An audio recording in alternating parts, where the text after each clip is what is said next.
This story is awesome. It's about an armed coup at FreedomWorks, which is one of the largest Tea Party organizations. It happened a little after Labor Day on September 4th of 2012. It was led by Dick Armey. Dick's Rebellion, if you will. He ousted two other members that he's been working with for a long time. In fact, that he co-wrote a book with. And, well, let me let the Washington Post explain to you what happened.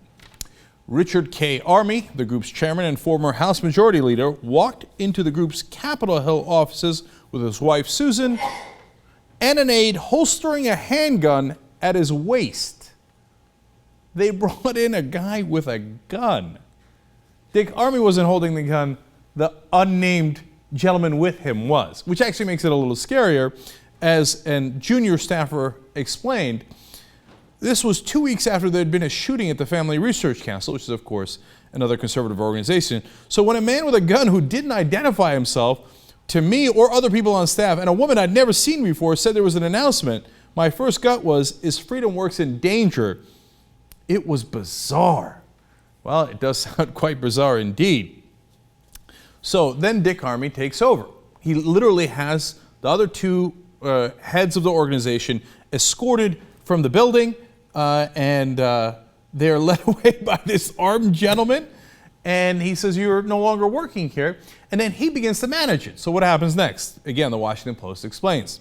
He placed 3 young female employees on administrative leave, then reversed himself when they burst into tears. His wife lamented aloud that that maybe they had jumped the gun. I'm glad that wasn't literal, because if they had jumped the gun, God knows what might have happened there. Look, you're walking into a conservative building with a gun. God knows how many other people have a gun there. And what in the world are you doing this for? Well, it turns out that Dick Armey was hurt that Kibe, one of the guys he's replacing, who he had co-written a book with, wrote a book without him and was trying to make money without him. Now, in conservative circles, that is the biggest crime you could commit. Wait a minute, I was the one leeching off this organization and the rich people that funded to make money for myself. How dare you cut me out of that circle? Get me back on that gravy train. And that he had, quote, according to Kibe, pilfered a CNBC appearance. That was supposed to be my airtime. What are you doing? How could you have pilfered that from me? Now look, Dick Armey says, no, you don't understand, man. That guy has a lot of questionable dealings and might have diverted money from the organization for his own purposes. By the way, they should have a real investigation into that. Would I believe that? They're conservatives. The whole point is to rook rich people out of their money and divert it into their own pockets. I mean, look at the scam that Dick Morris ran before the elections. So, but then when Dick Armey starts running, what's funny is we realize that Dick Armey, who's supposed to be the head of FreedomWorks, has actually never run FreedomWorks. So he's like, okay, you 3, you're fired. Oh, no, you're crying. Okay, never mind, you're rehired. And meanwhile, observers say that his wife is passing him notes the whole time. He brought his wife with him. And the wife's like, okay, now, and then he would read the note and then do whatever it said. Oh, that's so sad. That's so sad. Okay, and now another staffer says, it was clear that under Armey's leadership, the organization, as we knew it, it was going to be driven into the ground. Okay. I love these brilliant business types, like, oh, just trickle down economics, give the money to the rich. It'll trickle down to you because they're brilliant managers. The minute he actually does the armed coup and he's managing, he's like, you're fired. No, you're not. Oh my God, honey, what do I do? I don't, what have I done? Loser. All right, but they're all losers here. There are no winners. The book that they were supposed to write together, that Kibe wrote without Dick Armey, was called Hostile Takeover. And Armey was worried that resources had been diverted to that. Of course! I remember the Sarah Palin book scam where she got her PAC to spend a lot of money buying her books, which she made money off of. Oh, how many times did they have to run this scam on you, right? Anyway, Armey wasn't mad that it happened. Armey was mad that it happened without him. Anyway, the book is called Hostile Takeover. I love these guys because it's nothing but thievery all around, right? That's the name of David Sirota's book, who's a progressive, right? They're like, who cares? I'm cutting Armey out of the circle. I'm taking that progressive title. I'm putting it on my book. And the list goes on and on. And then Armey brings in two other board members, James Burnley and C. Boyden Gray, who are old school Republicans, and they hired two attorneys, Alfred Regnery, who does a lot of the book publishing for the conservatives, and David Martin, and they start to do an investigation on Kibbeh. Well, the guys who have funded this do not like these investigations, okay?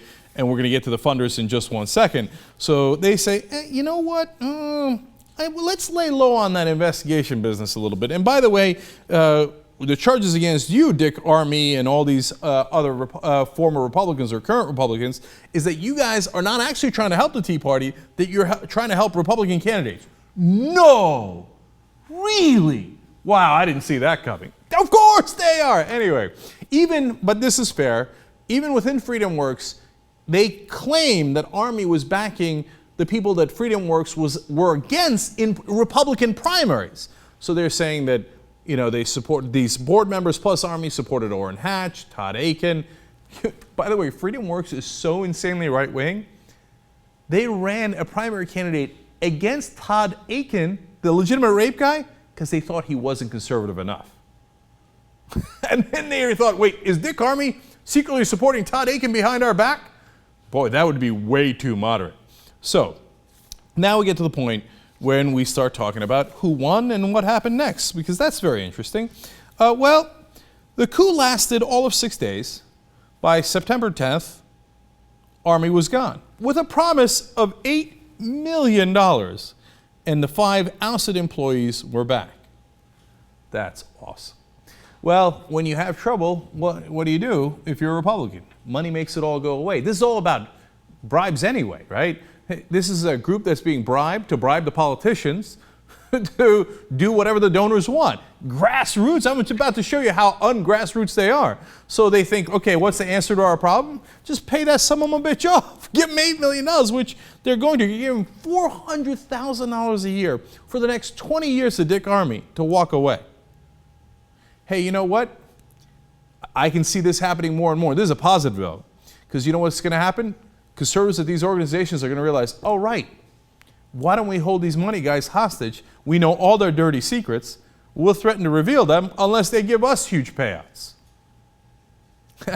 Tip of the iceberg on that one, because there's a lot of dirty secrets they all know, and the only thing they all care about is the money, right? So you think they won't sell each other out? Look at this, man. An armed freaking coup. Of course they will, and they're pulling guns to do it. So the Washington Post explains who's behind all this. The force behind their return, this is the non-Army people, okay, was a guy by the name of Richard J. Stevenson. He's a reclusive Illinois millionaire who has exerted increasing control over one of Washington's most influential conservative grassroots organizations.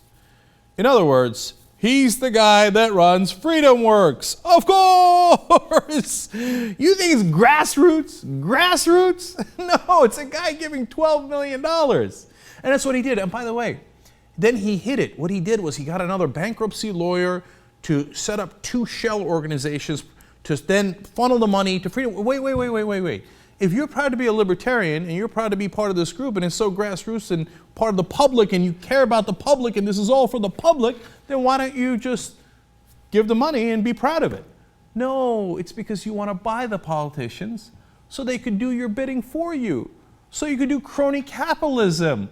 And you set up this fake grassroots organization. You got a bunch of suckers to join on. Those are the members. You paid a bunch of guys who are in on the scam, and then they turn on you, which is awesome. And then you got to pay them off. That's awesome. But the whole point is to make sure that you get the grassroots Republicans to do the bidding of the corporations that you run and the companies that want the benefits from the politicians. In fact, here's the last explanation of how all this begun in the first place. Like Armey, Stevenson, the money guy, was an early supporter of Citizens for a Sound Economy, the conservative lobbying group founded by oil billionaires Charles and David Koch in 1984 that split into FreedomWorks and Americans for Prosperity 20 years later. The Kochs, known for bankrolling a variety of conservative causes, kept control of AFP, with Stevenson and Armey stayed with FreedomWorks. So there you have it. The 2 biggest so-called grassroots organizations for the Tea Party, FreedomWorks and Americans for Prosperity, funded by billionaires and millionaires for their own political purpose. Say it with me.